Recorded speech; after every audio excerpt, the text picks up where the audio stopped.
Génesis capítulo 34 del versículo 1 al 31. El rapto de Dina. Dina, la hija que Lía había dado a Jacob, salió una vez a mirar a las mujeres del país. Cuando la vio Siquem, que era hijo de Hamor, el Gibita, príncipe de aquella región, se la llevó y abusó de ella. Pero después se sintió atraído por la muchacha y se enamoró de ella, de manera que trató de ganarse su afecto. Además, dijo a su padre Hamor: consígueme a esa muchacha para que sea mi esposa. Jacob, por su parte, se enteró de que Siquem había violado a su hija Dina, pero como sus hijos estaban en el campo cuidando el ganado, no dijo nada hasta su regreso. Entonces Hamor, el padre de Siquem, fue a encontrarse con Jacob para conversar con él. En ese momento volvieron del campo los hijos de Jacob, y cuando tuvieron noticia de lo ocurrido, se disgustaron profundamente y se enfurecieron, porque al abusar de la hija de Jacob, Siquem había cometido una infamia contra Israel, y eso no se debe hacer. Pero Hamor les habló en estos términos: mi hijo Siquem está realmente enamorado de esta muchacha. Permítanle casarse con ella. Conviértanse en parientes nuestros. Ustedes nos darán a sus hijas y obtendrán en cambio las nuestras. Así podrán vivir entre nosotros y tendrán el país a su disposición para instalarse en él, para recorrerlo libremente y adquirir propiedades. Después, Siquem dijo al padre y a los hermanos de la muchacha: si me hacen este favor, yo les daré lo que me pidan. Aunque me exijan a cambio de ella un precio muy elevado, les pagaré lo que ustedes digan, pero dejen que me case con la muchacha. Sin embargo, como su hermana había sido ultrajada, los hijos de Jacob resolvieron engañar a Siquem y a su padre Hamor, diciéndoles: no podemos hacer semejante cosa, porque sería para nosotros una vergüenza entregar nuestra hermana a un incircunciso. Aceptaremos solamente con esta condición: que ustedes se hagan iguales a nosotros, circuncidando a todos sus varones. Entonces podremos darles a nuestras hijas y casarnos con las de ustedes, vivir entre ustedes y formar un solo pueblo. Si no llegan a un acuerdo con nosotros, en lo que se refiere a la circuncisión, tomaremos a nuestra hermana y nos iremos. La propuesta pareció razonable a Hamor y a su hijo Siquem, y el joven no dudó un instante en satisfacer esa demanda, tanto era el cariño que sentía por la hija de Jacob. Además, él era el más respetado entre los miembros de su familia. Entonces Hamor y su hijo Siquem se presentaron en la puerta de la ciudad y hablaron a todos sus conciudadanos en los siguientes términos: estos hombres son nuestros amigos, dejen que se instalen en el país y que puedan recorrerlo libremente. Aquí hay bastante espacio para ellos. Nosotros nos casaremos con sus hijas y les daremos a cambio a las nuestras. Pero esta gente accederá a permanecer con nosotros y a formar un solo pueblo únicamente con esa condición: que todos nuestros varones se hagan circuncidar igual que ellos. ¿Acaso no van a ser nuestros su ganado, sus posesiones y todos sus animales? Pongámonos de acuerdo con ellos y que se queden con nosotros. Todos los que se reunían en la puerta de la ciudad accedieron a la propuesta de Hamor y de su hijo Siquem, y todos se hicieron circuncidar. Al tercer día, cuando todavía estaban convalecientes, Simeón y Leví, dos de los hijos de Jacob, hermanos de Dina, empuñaron cada uno su espada, entraron en la ciudad sin encontrar ninguna resistencia y mataron a todos los varones. También pasaron al filo de la espada a Hamor y a su hijo Siquem.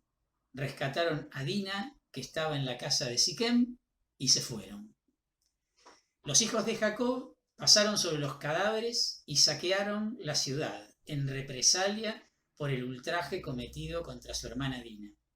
Se apoderaron de sus ovejas, de sus vacas, de sus asnos y de todo lo que había dentro y fuera de la ciudad y de todos sus bienes. Se llevaron cautivos a todos los niños y a las mujeres y saquearon todo lo que había en las casas. Entonces Jacob dijo a Simeón y a Leví: ustedes me han puesto en un grave aprieto, haciéndome odioso a los cananeos y pericitas que habitan en este país. Yo dispongo de pocos hombres, y si ellos se unen contra mí y me atacan, seré aniquilado con toda mi familia. Pero ellos replicaron: ¿y nuestra hermana? debía ser tratada como una prostituta. Tenemos acá un curioso relato en el capítulo 34, el rapto de Dina. El análisis literario es muy difícil en este relato. La mayoría de los autores defienden la presencia de dos tradiciones, la yavista y la eloísta, con posibles influencias de la tradición sacerdotal. En la presunta tradición yavista va a aparecer el personaje Siquem defendiendo su propia causa, como indica el versículo 11. Mientras que en la tradición eloísta es su padre, Hamor, el que lo hace, tal cual está indicado en los versículos 6 y en los versículos del 8 al 10. Ya después haremos el análisis más en detalle, ¿no? En la tradición yavista, los hermanos carnales de Dina, que son Simeón y Leví, son los únicos vengadores del crimen. En cambio, en la tradición eloísta, toman parte todos los hijos de Jacob en la venganza. En el yavista, solo Siquem es circuncidado. En el eloísta son todos los varones los circuncidados. En general, el yavista pone el acento en los individuos, mientras que el eloísta subraya las relaciones entre los dos pueblos.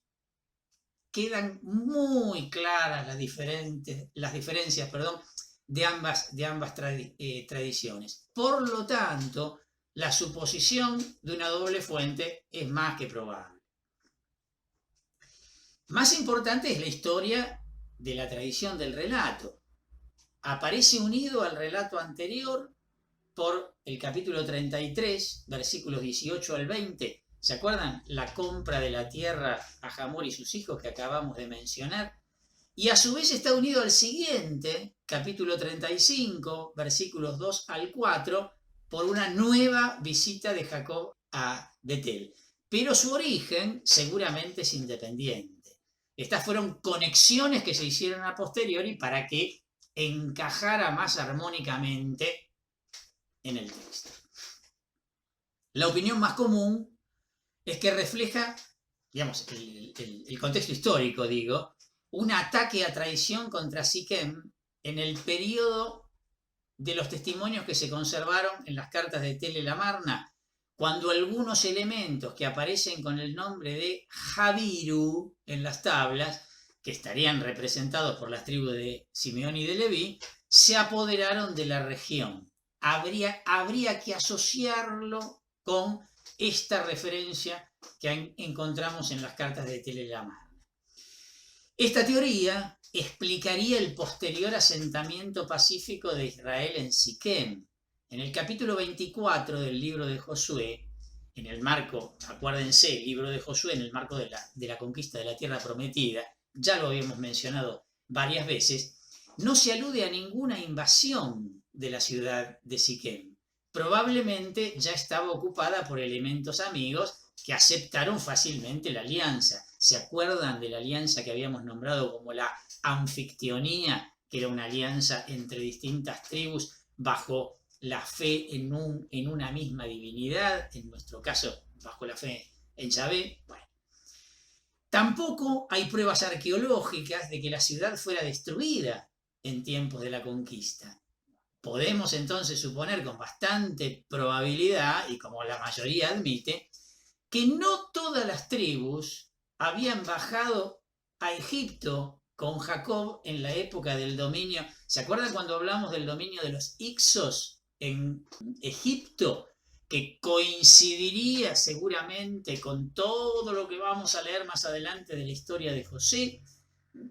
En las dinastías de los faraones egipcios hay como una interrupción entre los años 1720 y 1550, porque Egipto habría recibido la invasión de unos pueblos que venían justamente de la tierra de Canaán, considerados bárbaros por ellos, que fueron los Hicsos, una suerte de pueblos pastores. Bueno, Evidentemente, todo lo que tenga que ver con la estancia de nuestros patriarcas en Egipto, amigablemente, habrá tenido que ver con este periodo. Bueno, por eso estoy haciendo en este momento la referencia.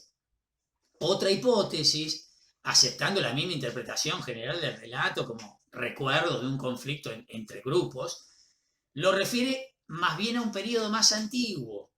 Y entonces algunos dicen, Hamor, este personaje que aparece en el relato, sería Jorita o Urrita. De hecho, en el versículo 2 aparece la indicación de que era un jibita. Y es traducida, esa expresión es traducida por la traducción de los 70 por Jorita, que era un pueblo relacionado probablemente con el movimiento de los Hicsos. El relato en ese caso estaría refiriendo a un conflicto entre un grupo de Siquem, formado por estos urritas barra Ixos, por decirlo de algún modo, y unos invasores semitas que en este caso estarían representados por Jacob y su familia. Puede ser o de un tiempo o de otro tiempo. Son las dos hipótesis que se suelen manejar. En cualquier caso, en cualquiera de los dos casos, el incidente sirvió de explicación a los posteriores avatares entre las tribus de Simeón y de Leví, que la primera fue absorbida por la tribu de Judá y la segunda fracasó en su intento de adquirir una porción de tierra. El papel de Jacob en este pasaje, fíjense que es secundario, lo que sugiere que este relato debe haber sido incorporado tardíamente al ciclo de Jacob. Para el autor del Génesis, el relato tiene su lugar en la teología de las narraciones patriarcales.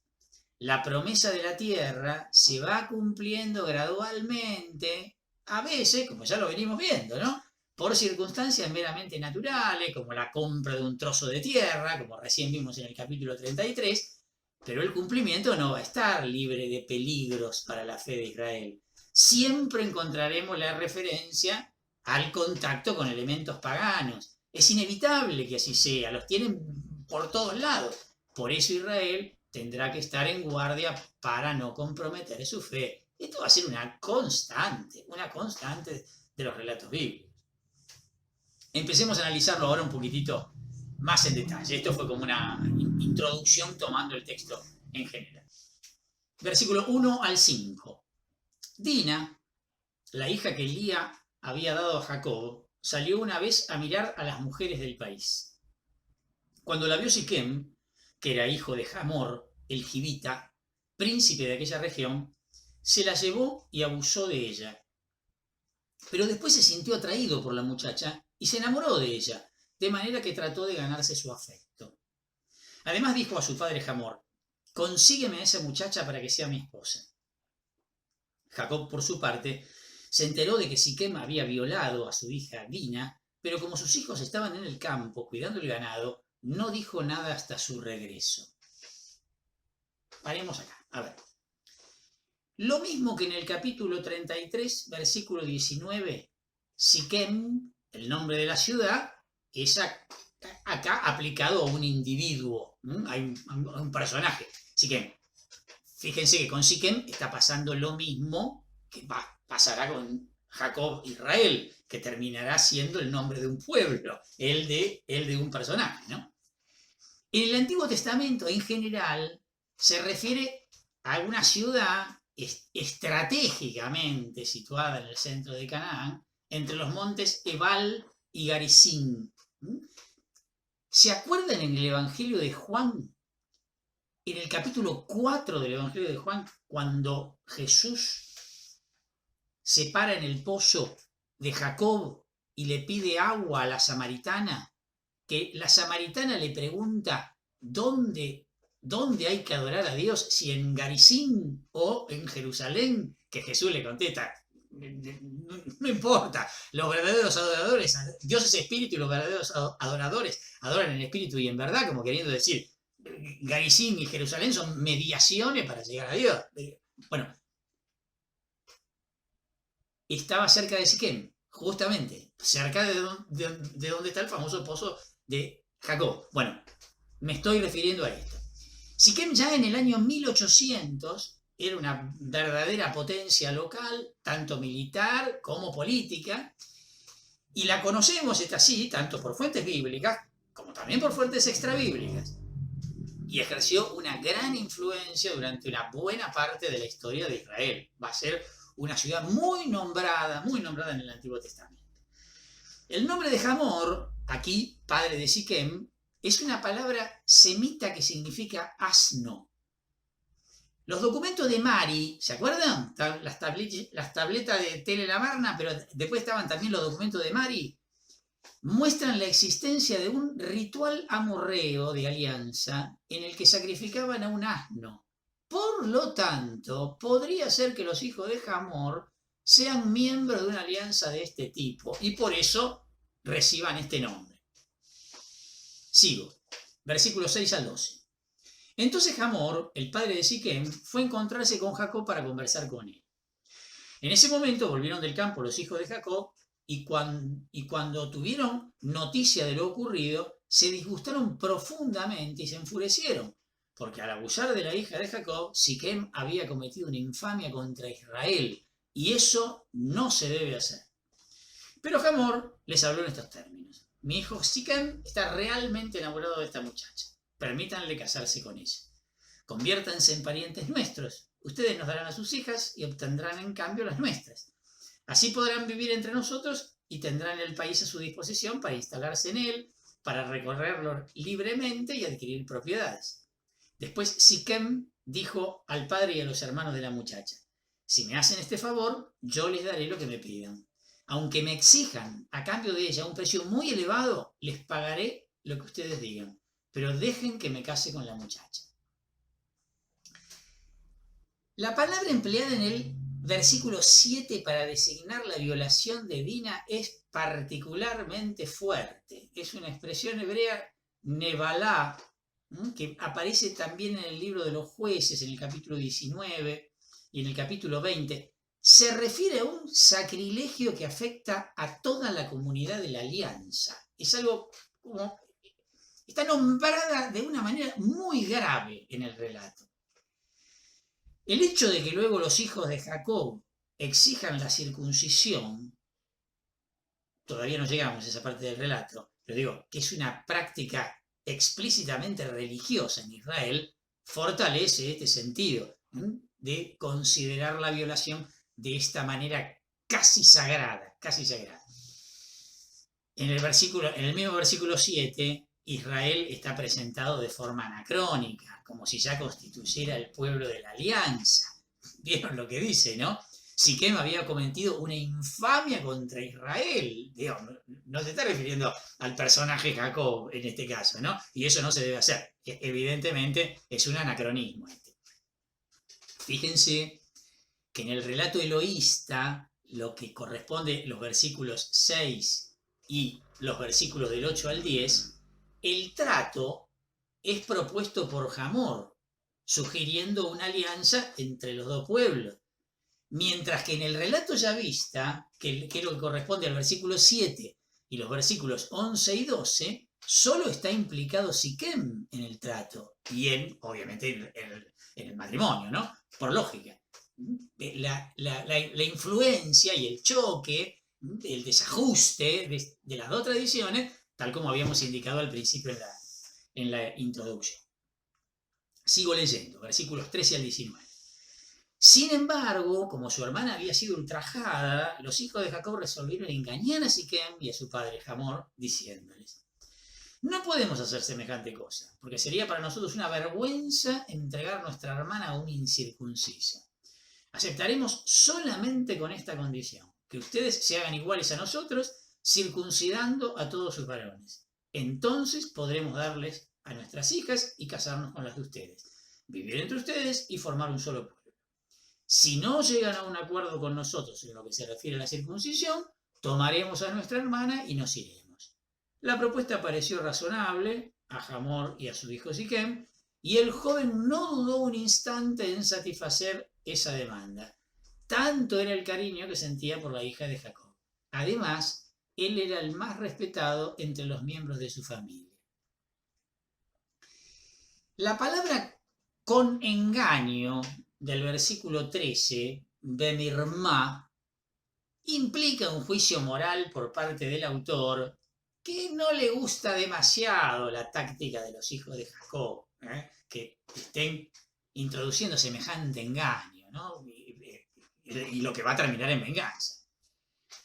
Los incircuncisos no forman parte de la población semita de Canaán, lo cual confirma parcialmente su origen hurrita. ¿Se acuerdan lo que decíamos hace un rato? No semita.